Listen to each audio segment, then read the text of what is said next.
Okay.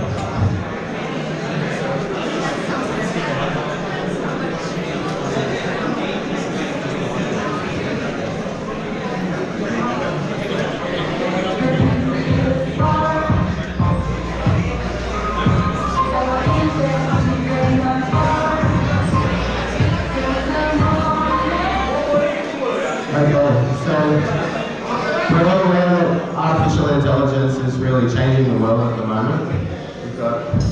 So I'm going to give you a bit of a rundown on what I think the future of life and work is going to be like as these systems continue to evolve. Like I said, I'm from Brisbane, Australia, and my family kind of live on an island that's just off the coast. And these are the two islands here on the right. North Stradbroke Island is the one at the bottom, and Moreton Island is the one at the top. And that's my grand uncle, who was the class.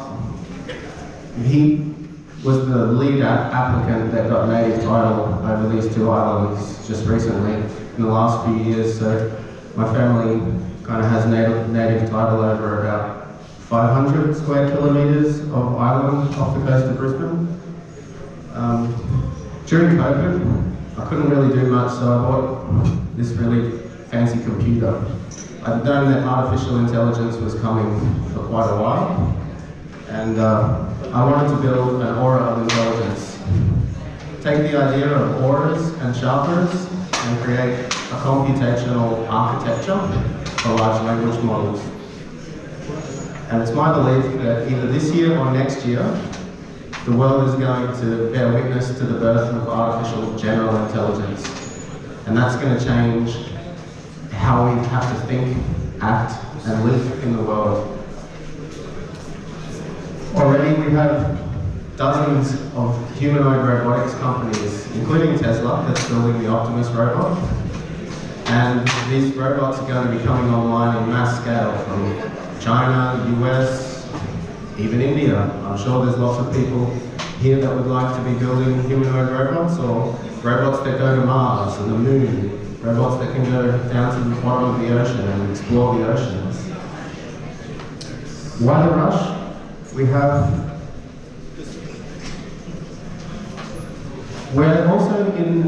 We've just entered a 3-year danger zone with solar maximum. If you're not aware, the sun has a 11 or 12 year cycle, where 3 years of that period is high activity, and it's called sunspot maximum. We just entered that phase, and we have a danger zone for our technological life on Earth for the next 3 years. So, in partnership with Space Development Nexus, we're building a virtual reality space weather news studio to help make it available and easy to understand for students across India and the world. So that's a project that you should keep your ear to the ground, and perhaps we'll even be recruiting some volunteers and interns to go through that process.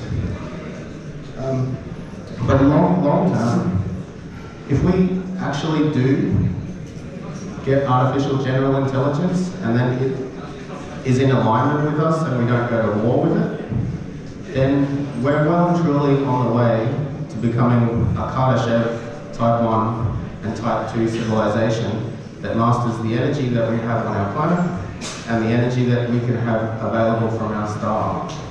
So the space industry is going to really heat up. The clean tech evolution on our planet is going to really heat up. And we're potentially going to be forced into looking at a universal income and intermittent retirement, because so many of our jobs will be automated. And then that brings into question, how do people derive meaning in their life if they're no longer having a career for 40 years? But what I suggest is that we try all of the things that we're interested in.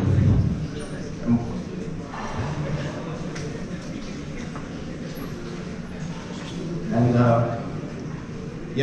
in this area of Brisbane, I'm looking at a science fiction narrative where we build a subterranean city underneath the ocean that would protect us from cosmic rays if the magnetosphere ever failed, or asteroid impacts would vaporize the water and not destroy under the land.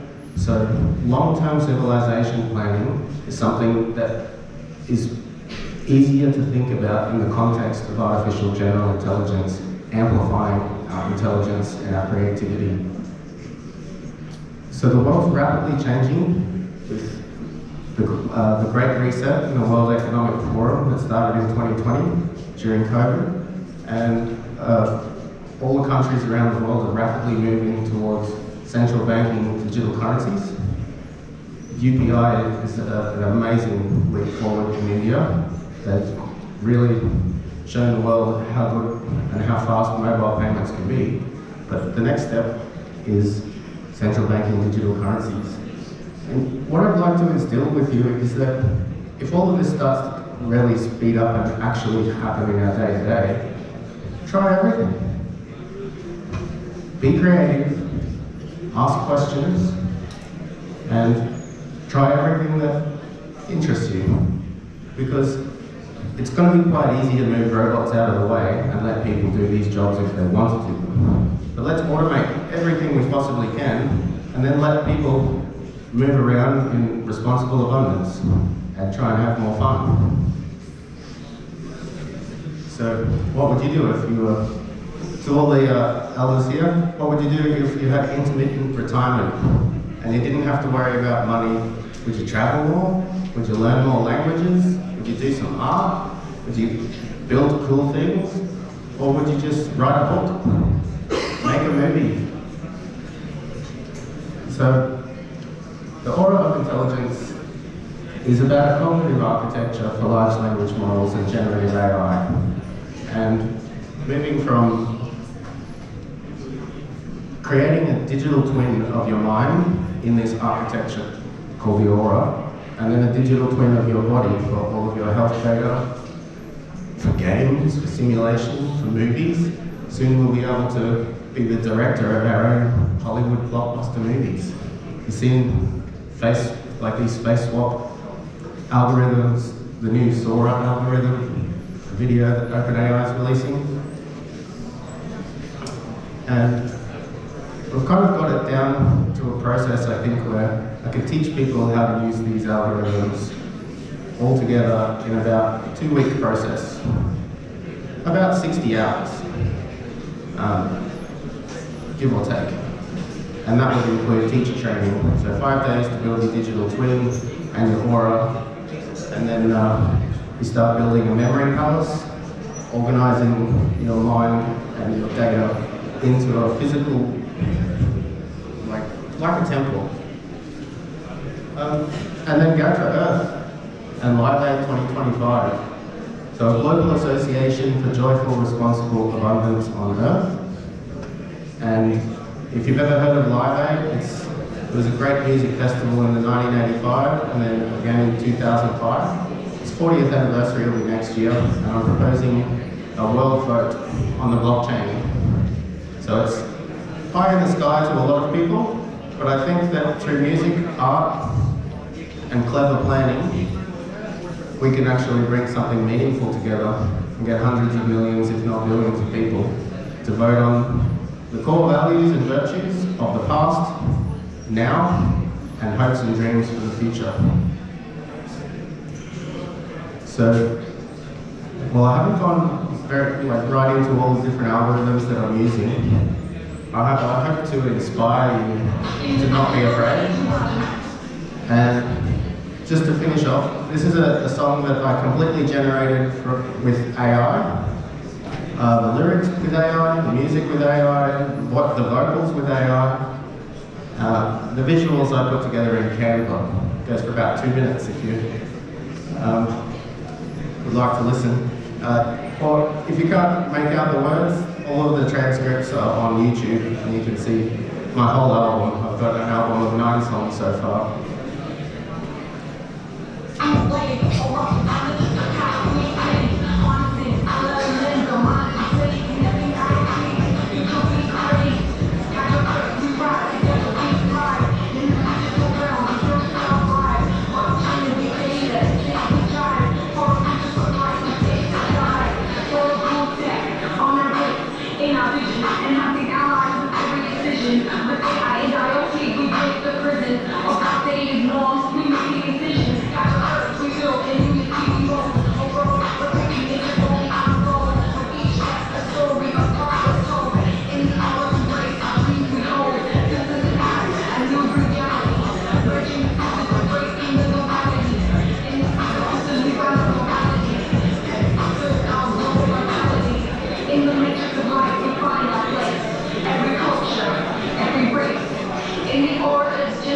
race. We find a pace in this human race.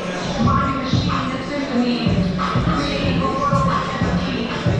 In this digital galaxy, we shape our own destiny. In harmony we live, in every code, in every ring. With the aura, dreams take wing. In this digital world, we are the kings. Set my mind. In this journey, I choose to find. With each step, we're more aligned.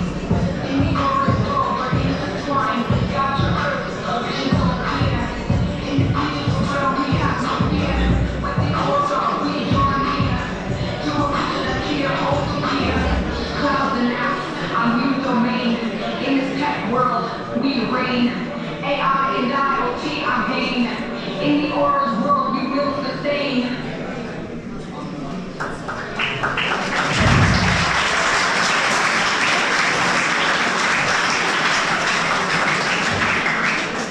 Okay. Do you want to do any questions or? Sir, somebody from the Philippines want to see your lecture and all this. Just wait for the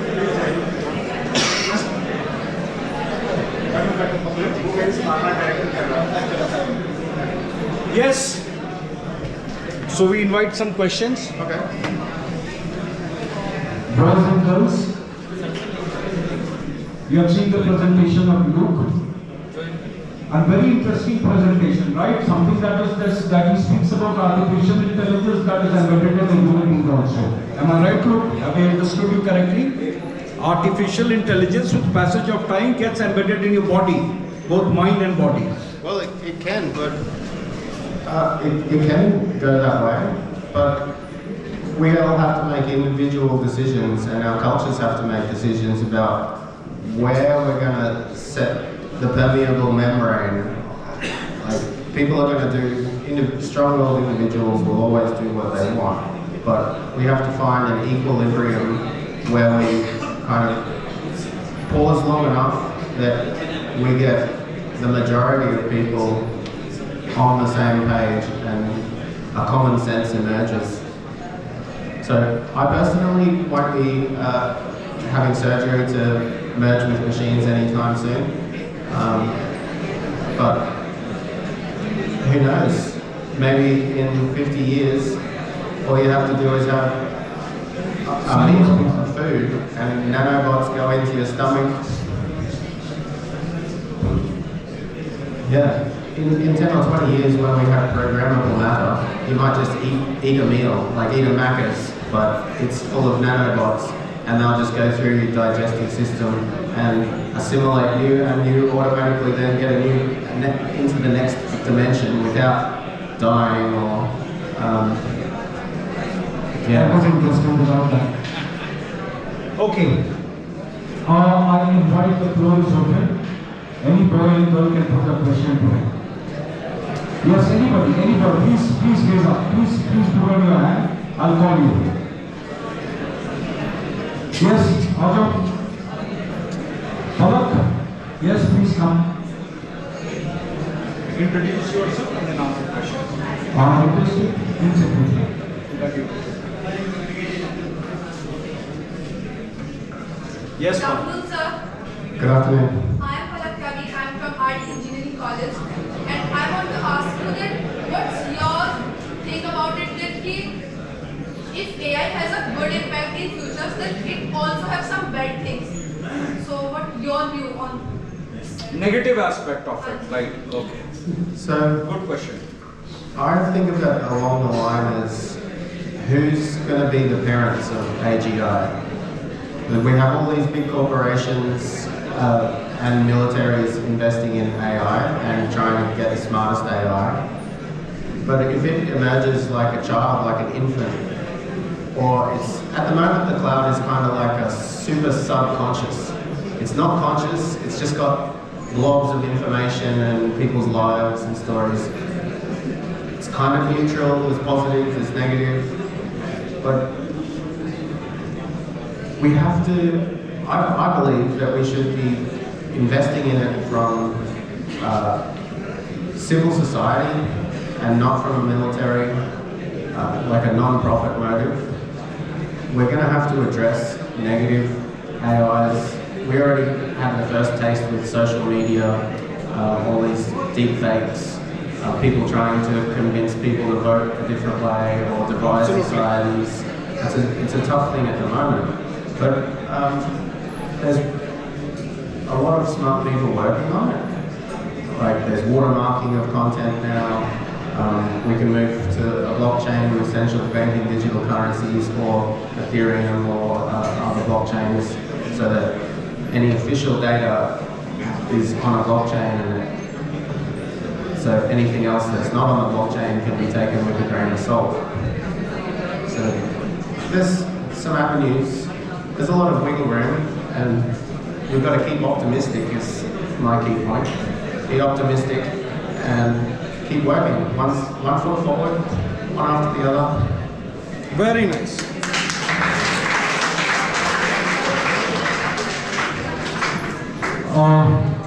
Boys and girls, what Ruth pointed out is China investing very highly in artificial intelligence. On my left, on your right is Wing Commander Tiwari. Earlier the war was hot war, right Peter? Now then it went to the media war. Now the next generation war will be artificial intelligence war. How do you destroy the currency system? How do you destroy the trade of the another country? How do you create a negativity about that cooperation of the country? आप लोग सब YouTube देखते हैं, right बेटा? पाकिस्तान का negativity देखो, citizen ही बोलते हैं उसका. So that is what AI will play a very important part of it. And as he rightly pointed out, Luke pointed out social media. Good also, bad also. Maybe a hate platform also, right? AI is also using it for very fast, this also. So thank you, Luke. Thank you, wonderful. It was like, let's have a round of applause for you. Thank you very much.